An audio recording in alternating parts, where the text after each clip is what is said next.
Olá, aqui é a Helga. O Church Militant publicou hoje, 19 de novembro de 2019, um artigo que a mim me parece importante em vários aspectos e por isso decidi trazê-lo aqui. Um artigo sobre Francisco, que toca vários pontos relacionados com seu papel na construção dessa nova ordem mundial de que tanto se fala hoje em dia. Começamos. Tornou-se bastante evidente que, em sua admiração por estabelecer um governo mundial administrado por uma nova ordem mundial, os Estados Unidos são um objeto de ódio do Papa Francisco.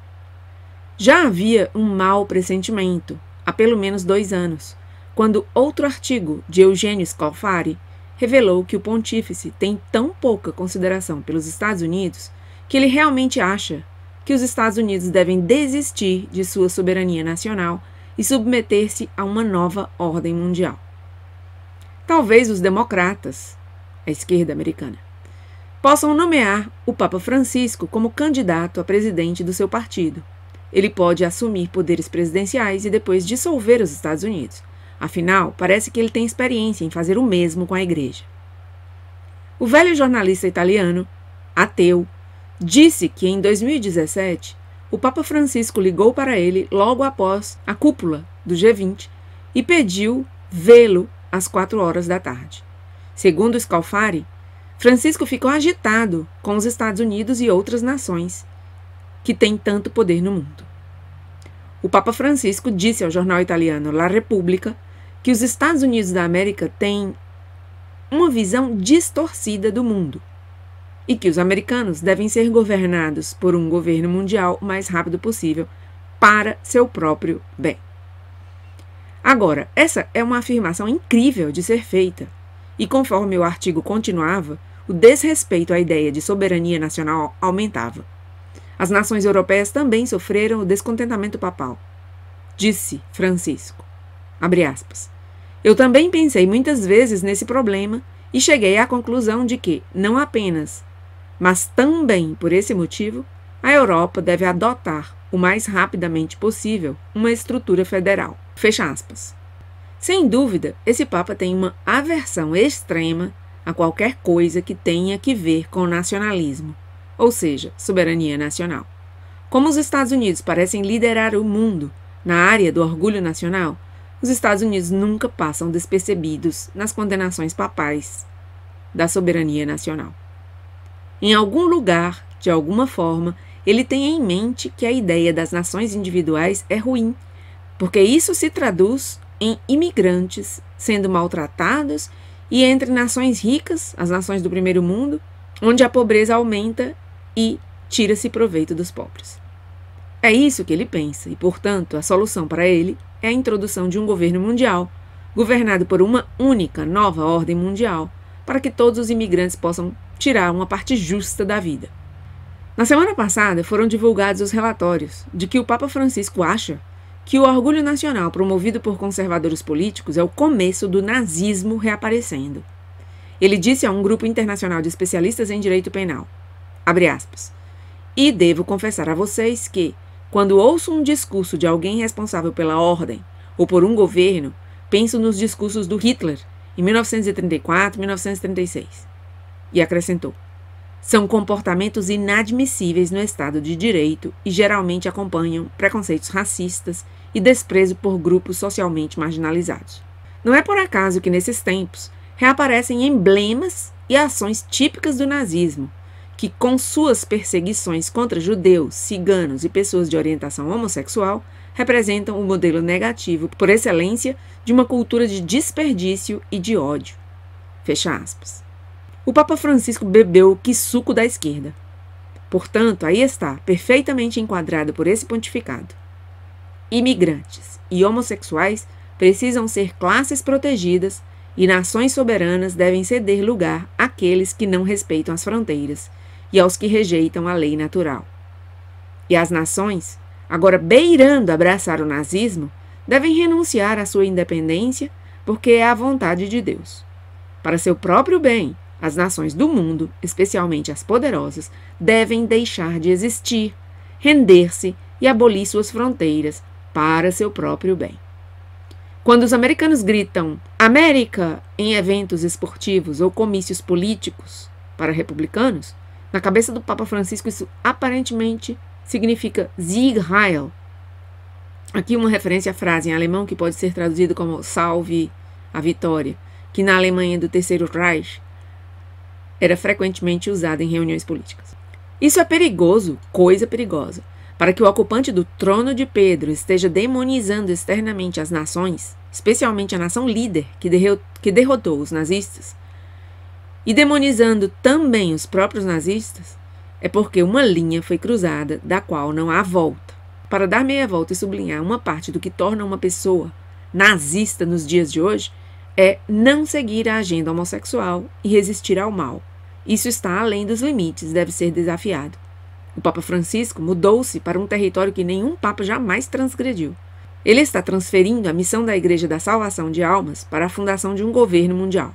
Qual seria precisamente o papel da própria Igreja nessa nova ordem mundial ainda parece algo vago, mas uma coisa é clara: Francisco nunca critica as nações islâmicas. Ele nunca diz que limpem seus atos e parem de jogar homossexuais do telhado. Ele nunca tem uma palavra de crítica para a brutalidade deles, a mutilação genital feminina, patrocínio do terror mundial, da tortura, ou o forçar as pessoas em seus países a converterem-se ou terem suas cabeças cortadas. No entanto, ele não tem nenhum problema em esconder-se atrás das forças armadas italianas que cercam as paredes do Vaticano, protegendo-o da mesma ameaça muçulmana. Esse pontificado é um desastre político, um pontificado que saiu completamente fora dos trilhos. Perguntas sérias precisam ser feitas sobre tudo isso.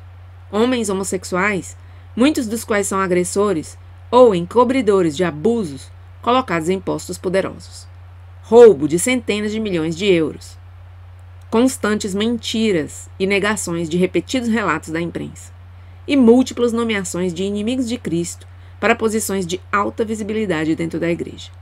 E agora, lançando acusações contra os conservadores políticos de que seu amor pelo país torna-os nazistas e que opor-se à agenda gay significa que os conservadores querem que os homossexuais marchem para as câmaras de gás.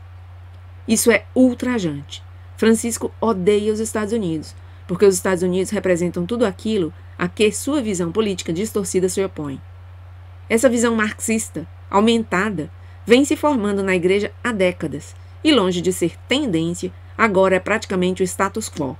O amor pela agenda homossexual, pelos imigrantes ilegais, pela abolição das nações e pelo status de filho favorito do Islã é pelo que Francisco será lembrado. O Vaticano ainda não comentou a entrevista de Scalfari sobre Francisco, alegando que os Estados Unidos deveriam render-se de bom grado a um governo mundial. E, na verdade, nenhum comentário é necessário. Já ouvimos o suficiente. E assim termina esse artigo. Eu queria fazer duas pontuações aqui. Quando ele comenta que Francisco teria dito que a Europa deve adotar o mais rapidamente uma estrutura federal. Realmente é isso o que está a caminho. Eu já mostrei em vídeos anteriores como os políticos da União Europeia estão buscando federalização da Europa. E isso significa realmente colocar de joelho as nações, abrindo mão da última parcela de sua soberania nacional, desta vez política, porque já começaram há muitos anos, com os primeiros tratados, a abrir mão de sua soberania econômica. Veio a moeda comum e várias coisas. Agora estão pedindo também umas forças militares europeias. Então, os Estados membros da União Europeia teriam que abrir mão da sua soberania militar. Isso é um absurdo e não à toa os ingleses disseram não à União Europeia e fizeram tudo para sair.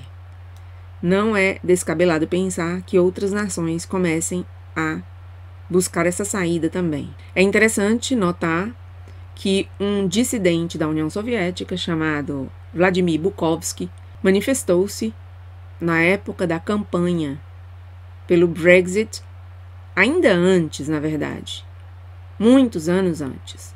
Ele fez um discurso no parlamento inglês. Ele fez um vídeo interessantíssimo em que ele faz uma comparação da União Soviética com a União Europeia. Esse vídeo eu já cheguei a subir no meu canal, por escrito. Os vídeos que eu fazia antigamente só por escrito, com música. A outra coisa que para a qual eu gostaria de chamar a atenção aqui é o fato de que o próprio Catecismo da Igreja Católica diz claramente que Deus não quis a união das nações. As nações têm que ser independentes. E eu também já chamei atenção para isto em outro vídeo meu. O Catecismo da Igreja Católica adverte contra o globalismo. Abre aspas. Desfeita a unidade do gênero humano pelo pecado, Deus procurou imediatamente salvar a humanidade, intervindo com cada uma das suas partes. A aliança com Noé, a seguir ao dilúvio, exprime o princípio da economia divina em relação às nações, quer dizer, em relação aos homens reagrupados por países e línguas, por famílias e nações. Gênesis 10, 5. Esta ordem, ao mesmo tempo cósmica, social e religiosa da pluralidade das nações, destinava-se a limitar o orgulho de uma humanidade decaída que, unânime na sua perversidade, pretendia refazer por si mesma a própria unidade à maneira de Babel. Seções 56 e 57 do Catecismo da Igreja Católica. Assim, esse globalismo, essa nova ordem mundial, não é e nunca foi querida por Deus. Nada mais pelo momento. Obrigada por estar aí e até meu próximo vídeo.